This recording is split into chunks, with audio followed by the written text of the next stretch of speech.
Olá, olá, boa noite para vocês, tudo bem?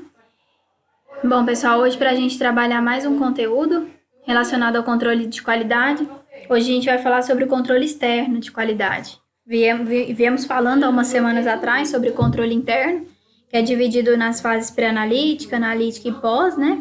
E hoje a gente vai falar sobre o controle externo especificamente, certo?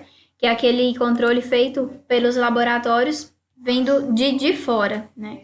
Então, o controle externo, a primeira coisa que a gente tem que entender, que é chamar de controle interlaboratorial, ou seja, aquele controle que é feito por outro laboratório, certo?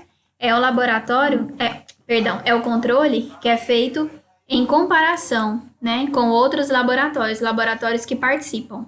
Então, por exemplo, se participa o meu laboratório, o seu, que está me assistindo aí agora, me ouvindo, né, e o de algum colega seu.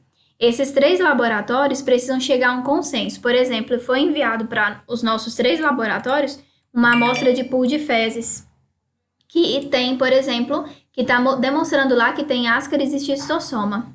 Bom, então, o meu laboratório, o seu e o do seu colega precisa encontrar ascaris e xistossoma, certo? Isso é o controle externo de qualidade, que é o controle interlaboratorial. Por isso inter, por quê? Entre diversos laboratórios diferentes, certo? Bom, então visa padronizar. A função é essa, padronizar os resultados de diferentes laboratórios através da comparação entre eles, né? E mandando análise de alíquota do mesmo material. Mesmo que chegou para mim, chegou para você. Então, é a melhor maneira de ajustar a exatidão dos métodos quantitativos, né?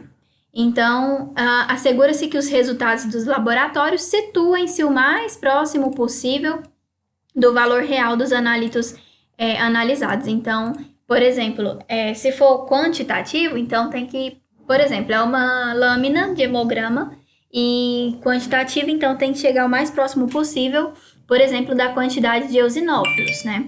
Então, é isso que o controle externo de qualidade, ele visa, né? É para isso que ele serve, certo? Então, a gente tem que entender isso daí. Então, é um controle extremamente importante para um laboratório. Então, aqui tem um esqueminha, né, de como funciona. Então, uma amostra controle, ou seja, com resultado conhecido, é encaminhada para os laboratórios 1, 2, 3, 4 e 5. Por exemplo, se estiverem participando 5, né?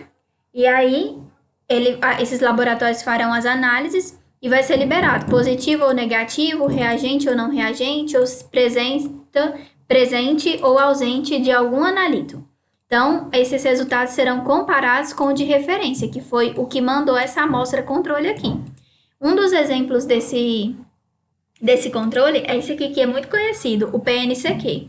PNCQ significa Programa Nacional de Controle da Qualidade, que é patrocinado pela SBAC, que é a Sociedade Brasileira de Análises Clínicas. E tem o PELME também, que é o Programa de Excelência para Laboratórios Médicos, que é patrocinado pela SBPC, que é a Sociedade Brasileira de Pesquisa Clínica. Então, as amostras de um valor desconhecido, né, que a gente não conhece, são enviadas para os laboratórios por uma entidade de acreditação ou vinculada a ela, como, por exemplo, o PNCQ. Então, é como se a gente falasse numa provinha, né, que é feita. É como se eu fizesse uma prova com vocês. Eu já sei o resultado e vocês têm que acertar esse resultado, entende? Isso é o controle de qualidade, né? E aí, muitas vezes, pessoal, é liberado em bom, aceitável ou inaceitável, né? Se tiver entre até um desvio padrão, ou seja, a diferença não foi gritante, é bom. O laboratório recebe uma nota como bom. Se tiver sido até 2 desvios padrão, que seria, tá assim, teve uma diferença, mas é uma diferença ainda aceitável, ele recebe essa nota, né? Aceitável mesmo. Ou se tiver passado demais, que a gente chama de acima de 2 desvios, ou seja, está muito discrepante, o laboratório recebe a nota como inaceitável, ou seja, as avaliações, os laudos que ele está liberando, não estão tendo resultados tão confiáveis assim. Então, essa avaliação ela pode ser feita mensal, trimestral ou anual, né? Depende muito do quanto o laboratório paga, né? De tudo do dono e tudo mais. Então, pode ser feita todo mês, o PNCQ pode mandar as amostras a cada 3 ou a cada ano. O que mais comum é a cada 3 meses, tá?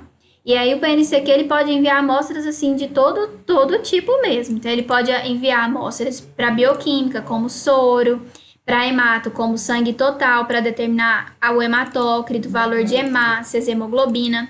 Pode mandar amostras como plasma, né, para determinar o tempo total de tromboplastina parcial ativada ou o TAP, né, que são ali provas de coagulação, né? Então, várias amostras. Imuno, ele vai mandar o soro também, para você descobrir se naquela amostra que ele mandou tem sífilis, por exemplo, ou tem HIV. Então, percebem, olha só, micro, imuno avançada. Então, percebem que é uma prova mesmo que é feito com o laboratório. Isso é ruim? Não, isso não é ruim. Por quê? Da mesma maneira que por exemplo, para os pacientes isso é bom, para o laboratório também porque está avaliando o meu trabalho. Será que o que eu estou liberando realmente está correto? Né? Será que eu estou fazendo tudo certo? Tá? Então, serve para isso, tá bom? Então, o controle, um laboratório, quando participa, quando recebe um controle externo, por exemplo, vindo do PNCQ, é muito bom, porque vai avaliar de que maneira estão sendo liberados aqueles resultados. Qual que é a confiabilidade?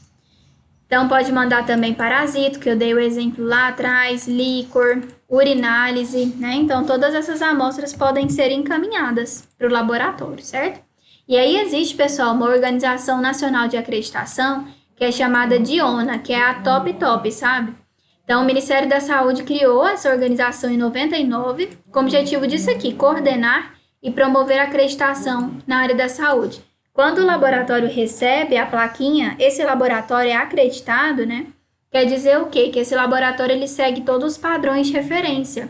Que esse laboratório consegue liberar os laudos todos de uma maneira muito correta, muito confiável. Isso é para isso que serve a ONA. Só que fato, a gente tem que lembrar que tudo isso é pago. Então, o laboratório ele tem que pagar para virem avaliá-lo, para virem ver se está tudo certo e dar para ele essa acreditação, entende? Então, tudo é pago, a gente tem que lembrar disso, né?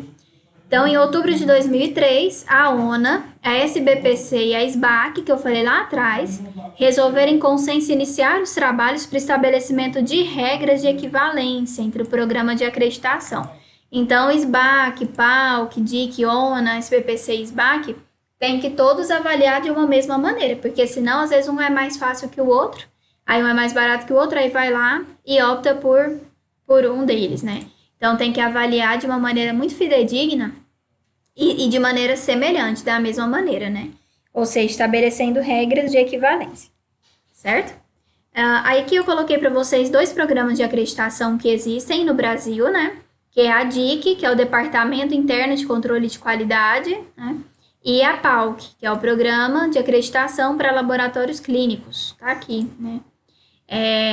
Então, essa DIC, que é patrocinado pela SBAC, e o PALC, que é patrocinado pela SBPC, todos são, então, programas de acreditação no Brasil, né? Que existem aqui a nível de Brasil, e que tem por finalidade mesmo acreditar esses laboratórios, tá? Só que aí, pessoal, para participar desses programas, os laboratórios geralmente têm que ter algumas regrinhas, né? Tá? Então, por exemplo, como participar? Coloquei aqui no geral.